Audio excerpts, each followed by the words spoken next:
nublado que nos presenta el panorama. Si ya Alejandro nos había adelantado que hoy podría ser un día más gris que ayer y quizá traer algún tipo de llovizna o lluvia en ciertas áreas. Al final de la tarde, empezando la nochecita, así es que con cuidado, igual la temperatura aparece en pantalla. La calzada Roosevelt también, para que usted se dé idea de lo que está ocurriendo en las calles de nuestra ciudad. La recomendación esta mañana, recuerde siempre, es transitar con paciencia, salga a tiempo. El tránsito en Villanueva, dice, ha iniciado en Villalobos, reportan acumulación vehicular en el kilómetro 14. Y también así hay otras calles en nuestra ciudad que ya están, congestionadas. Pasamos con Alejandro para que nos cuente. Él tiene la información a esta hora, así que Alejandro, vamos contigo. Todas las noticias a esta hora de la mañana de lo que ocurre con las calles. Cámaras de Metra nos brindan nuevas imágenes de lo que está pasando en tiempo real. Esto completamente en vivo en puntos estratégicos de la ciudad. Vamos a ver otro ángulo de Vista Hermosa, donde ya asomó más el sol, donde ya hay más claridad y vemos la fluidez vehicular en ambos sentidos, casi en primer plano. Vemos otros puntos también, otra cámara de Metra colocada en la zona 6, esto a la altura de la 15 Avenida y Quinta Calle, a inmediaciones de la parroquia más o menos, para que conozcamos lo que está sucediendo, sobre todo con el sentido hacia el centro de la ciudad, que es el más congestionado en este momento, para que usted lo tome en cuenta. Si usted va al norte no tiene tantos problemas, pero si va hacia el centro es más complicado. 24 Calle, Sexta Avenida de la zona 4, vemos ahí el Transmetro incluso, pasando por nuestra pantalla para conocer lo que sucede con ese crucero tan importante a la altura de esa calle de piedra del Teatro Nacional y el centro comercial de la zona 4. Otro punto que revisamos a continuación es el anillo periférico y 26 Calle de la zona 7 con fluidez vehicular en ambos sentidos bastante aceptable. Ya vimos hace un rato con qué velocidad máxima ocurre ese tránsito hacia la zona 1, que tiende a ser el más complicado en este momento, o a inmediaciones del periférico sur, como quien va para la San Carlos también.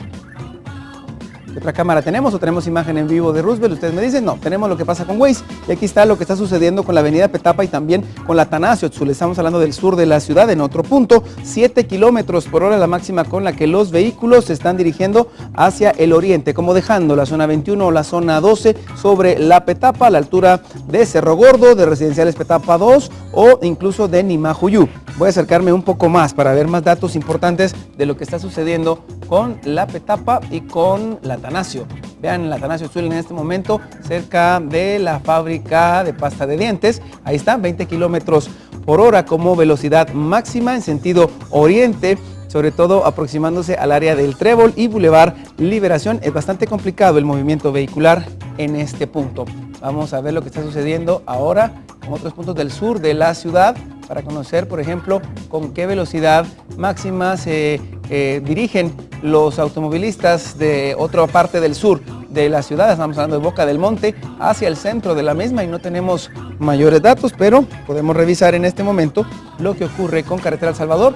40 kilómetros por hora, la carretera Piedra Parada, una velocidad bastante aceptable, la ruta principal con 18 kilómetros por hora y Mushbal como ruta alterna 12 kilómetros por hora en el descenso, ingreso hacia la 20 Calle en la zona 10. Vamos a seguir con más de Viva la Mañana cuando son las 6:46, gracias a la comunidad Waze Guatemala una vez más. Bueno, es parte de la información que tenemos a esta hora. Vamos con Prensa Libre y ya vamos con los títulos también y el resumen de noticias. Esta es la información. Las noticias a esta hora de la mañana nosotros vamos a compartir. La Fundación amenaza la labor periodística. Además, tratamiento para el lago violó ley. Violencia repunta en Jutiapa y ley de empleo confronta a los empresarios. Ya en el interior de Prensa Libre, otras noticias. Otra información, sí, es una propuesta para mantener privilegios. Bueno, parte de lo que nos trae el diálogo de Prensa Libre, empresarios ven negativa la politización de ley de empleo y de inversión. Otras noticias a esta hora de la mañana. Masiva operación en Suchitepeques, buscan a banda de narcotraficantes. 2 agentes custodian a Carmelo Echevarría de la camisa roja, que fue detenido en Mazatenango después de 14 allanamientos. Varios detenidos se dan en el país. Seguimos con otra información esta mañana en Prensa Libre. Tribunal impone penas de 16 a 124 años. Red La Patrona es enviada a prisión. Culpables de 2 muertes, un secuestro y atentado al alcalde. Vemos ahí a esta señora Marisa Lemus Pérez, alias La Patrona, fue condenada a 94 años y 8 meses de prisión según el fallo del Tribunal Primero A de mayor riesgo. Aparte, $30,000 pidieron para librar a Amanda Lemus, una secuestrada. La información a esta hora de la mañana, por supuesto, con las noticias.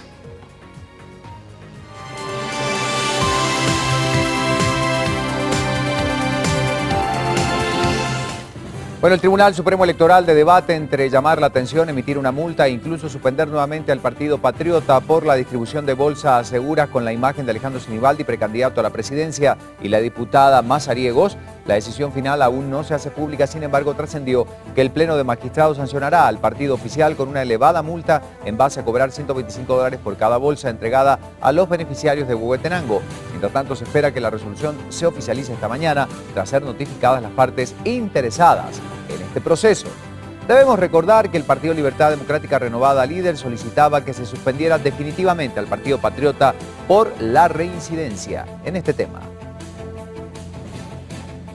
Bueno, y en rechazo a la campaña anticipada y otro tipo de infracciones a la ley electoral y de partidos políticos, un movimiento integrado por jóvenes se presentó ante el Tribunal Supremo Electoral para pedir un freno a las malas prácticas políticas, como lo es la pinta de piedras, árboles e incluso paredes de montañas a través de todo el país. Veamos. Pintar piedras se ha convertido en una práctica de los partidos políticos para hacer campaña y posicionar al partido en todo el país, a pesar de que existe una prohibición de hacerlo. El movimiento Primero Guatemala llevó algunas piedras de forma simbólica al Tribunal Supremo Electoral y pidió a los magistrados del ente electoral que juntos las pintaran de blanco como una forma representativa de pedir que la política debe ser limpia y se debe empezar por erradicar la campaña anticipada. La campaña anticipada es la punta del iceberg que vemos. Luego, debajo de eso ya viene pues toda una serie de ataques entre candidatos, ataques entre grupos políticos. Tanto miembros del CACIF como magistrados del Tribunal Supremo Electoral sostuvieron conversaciones con los jóvenes y mostraron complacencia con el acompañamiento de este nuevo observatorio. Con mucho agrado vemos este tipo de acciones, nos dan ánimos y además es bueno que nos exijan. Es bueno que nos exijan porque nosotros estamos aquí por un mandato de la ciudadanía. Y en otros temas, el Comité Organizador de Asociaciones Agrícolas, Comerciales, Industriales y Financieras, CACIF, anunciaba que a partir de la convocatoria de elecciones, el próximo 2 de mayo, van a instalar el programa de observación del sector empresarial que contará con la participación de al menos 250 observadores. Escuchemos lo que decía Carlos Amador, representante del CACIF.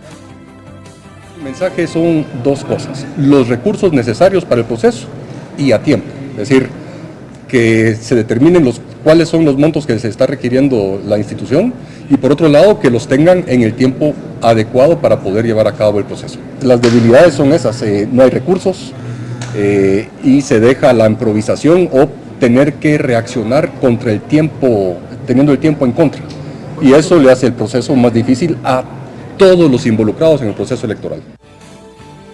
Bueno, ¿y sabía usted que los votantes se dividen por categoría de acuerdo a ciertos comportamientos? A continuación le vamos a explicar cuáles son las formas de votar y qué se encasillan en cierto tipo de votación, dependiendo de la motivación del votante para emitir su sufragio. Preste atención al siguiente reportaje y analice también en cuál de estos segmentos podría usted estar. El analista Javier Brolo de la Asociación de Investigación y Estudios Sociales, ASIES, expone que el guatemalteco promedio vota de 7 formas diferentes de acuerdo a su realidad y entorno. El voto económico es el que se emite en relación a la cantidad de publicidad que determinado político pueda generar en una campaña electoral. Regularmente se asocia con el partido de gobierno y las facilidades que éste tiene de promocionarse o promocionar sus obras en medios de comunicación masivo.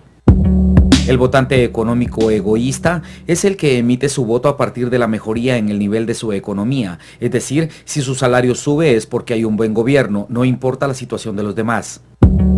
El votante ideológico es el que vota por el que esté más cerca de la ideología que pregona. Por ejemplo, simpatiza con el candidato que defiende la pena de muerte, que no permite relaciones entre personas del mismo sexo o se opone al aborto. Regularmente esta tendencia se asocia con conceptos religiosos o de principios morales, entre otras posturas.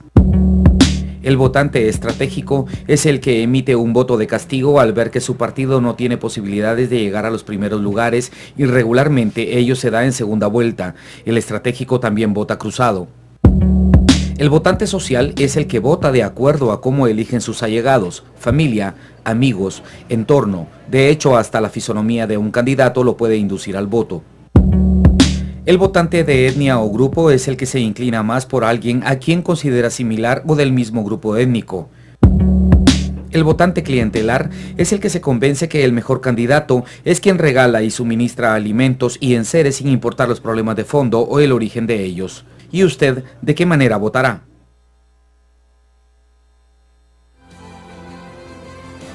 Bueno, y en relación a este tema vamos a cerrar el bloque de noticias electorales informando que tras la realización de la convocatoria oficial de elecciones del próximo 2 de mayo, la Comisión Internacional contra la Impunidad en Guatemala revelará algunos datos de los partidos que están siendo financiados por el crimen organizado. Sin embargo, la información no será del todo revelada. Para evitar conflictos, el informe se tiene previsto que sea entregado entre mayo y junio. Pese a la expectativa de que la CICIG revelaría los nombres de los partidos políticos financiados por recursos ilícitos, el comisionado señaló que de momento solo entregará un informe temático que incluirá las modalidades de financiamiento anual. Sin precisar en este informe temático, porque lo que pretende es hacer una evaluación mucho más general, sin precisar de responsabilidades particulares o de casos específicos. Paralelo a esto, la comisión adelanta las investigaciones. Sin embargo, el árbitro de las elecciones quedaría atado al no poder sancionar algún partido en periodo electoral. Mire, dentro del proceso electoral ya no se pueden suspender partidos políticos, a nadie. Nada, la ley nos tiene impedido hacer eso. No obstante, quienes sean señalados de recibir financiamiento de actividades ilegales no se eximen de ser investigados desde el ámbito penal. Hay que separar los efectos del proceso electoral con la denuncia de la comisión de cualquier delito. Es decir, eso es un tema de derecho penal. ¿Qué rutas pueda tomar el Ministerio Público en cuanto a la persecución penal de las personas que pudiesen salir vinculadas?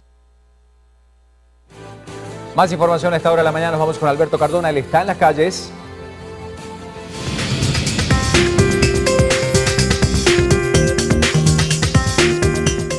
Adelante Alberto, te escuchamos, buenos días, bienvenido a Viva la Mañana, ya está listo nuestro compañero con la información, como siempre. Buenos días, Alberto.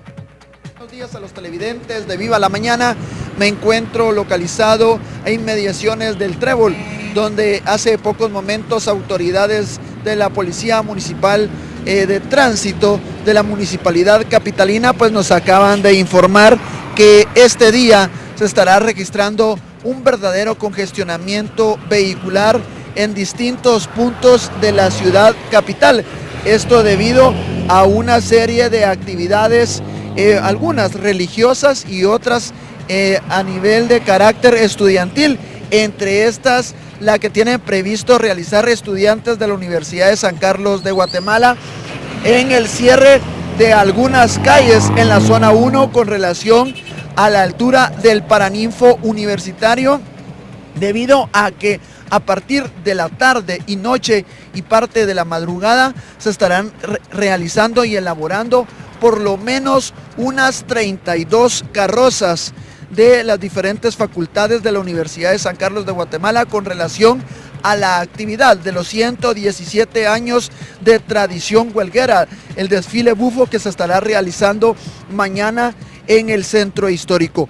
Por tal motivo, las autoridades de la Policía Municipal de Tránsito han afirmado que a partir de las 2 de la tarde se estarán cerrando algunas calles y avenidas en los alrededores del Paraninfo Universitario por la actividad huelguera que tienen prevista realizar los estudiantes de la Universidad de San Carlos de Guatemala con relación a los 117 años de tradición del desfile bufo. Con estas imágenes del tráfico, yo regreso nuevamente a los estudios centrales de Viva la Mañana. Bueno, 6 de la mañana con 57 minutos, hay que seguir con más información. A esta hora vamos a pasar al plano departamental. Vamos con Lorraine una vez más.